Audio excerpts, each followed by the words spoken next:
تمہارے رب کی رحمت کیسی ہے؟ آپ کو ایک بات سمجھانے کے لیے ہو سکتا ہے تمہارے رب سے تمہارا پیار بڑھ جائے۔ رب کی رحمت، ہم ایک یونین کونسل میں رہتے ہیں، اس سے بڑی سٹی ہوتی ہے، شہر ہوتا ہے، اس سے بڑا ضلع ہوتا ہے، اس سے بڑا صوبہ ہوتا ہے، اس سے بڑا ملک ہوتا ہے، اس سے بڑا بر اعظم ہوتا ہے۔ 7 بر اعظم مل جائیں زمین بنتی ہے، زمین کے ساتھ سمندر مل جائے یہ پوری کی پوری کرۂ ارض بن جاتی ہے۔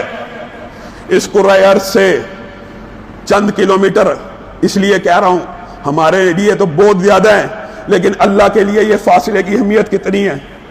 تھوڑی سے دور جائیں سورج آتا ہے، کتنا بڑا اندازہ ہے؟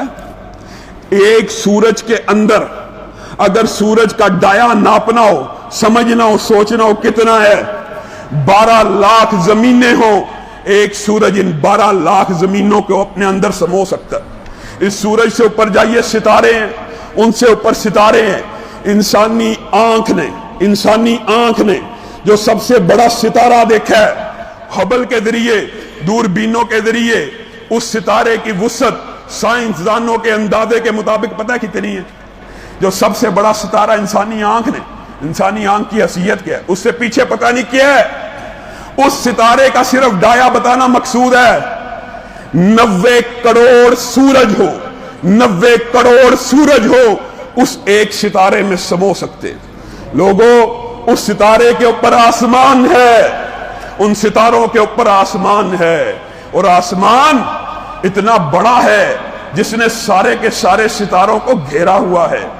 لیکن اللہ نے اس آسمان کے اوپر اتنے بڑے فرشتوں کو پیدا کیا ہے، جب وہ آسمان کے اوپر سجدہ کرتے ہیں آسمان کی چولیں ہلنا شروع ہو جاتی ہے۔ اتنا بڑا آسمان، دوسرا اس سے بڑا، تیسرا اس سے بڑا، 7ویں تک چلے جائیے۔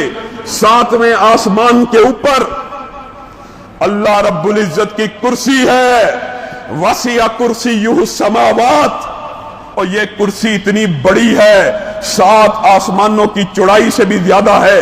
کائنات کی ہر چیز کو اس کرسی نے احاطے میں لیا ہوا ہے۔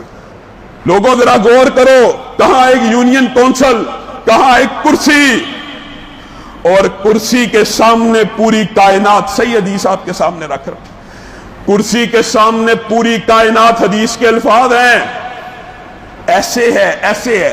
اللہ کے نبی آپ کو اور مجھے سمجھانا چاہتے ہیں نا، کیسے ہے اللہ کے نبی؟ ایک انگوٹھی دیکھی ہے، ایک چھلا دیکھا ہے؟ جی اللہ کے رسول دیکھا ہے۔ پوری کائنات کرسی کی وسعت کے سامنے ایک چھلے کے برابر ہے، اور چھلا جو ایک بہت بڑے صحرا میں پڑا ہو۔ اور لوگوں، تم نے رب کی قدر نہیں کی، ما لکم، اور تمہیں کیا ہو گیا ہے؟ تم نے اللہ کے وقار کا اندازہ نہیں کیا، تم نے اللہ کے وقار کا خیال نہیں کیا۔ اس کرسی پہ بس ہوتی تو بات کافی تھی۔ اللہ نے کہا الرحمن علی العرش استوی، اس کرسی کے اوپر عرش عظیم ہے، اور کرسی کی حیثیت میرے صحابیوں، عرش عظیم کے سامنے پتہ کیا ہے؟ چھلا دیکھا ہوا ہے، انگوٹھی دیکھی ہے، کرسی کے سامنے پوری دھرتی کائنات ایک چھلے کے برابر، اور عرش کے سامنے کرسی ایک چھلے کے برابر ہے۔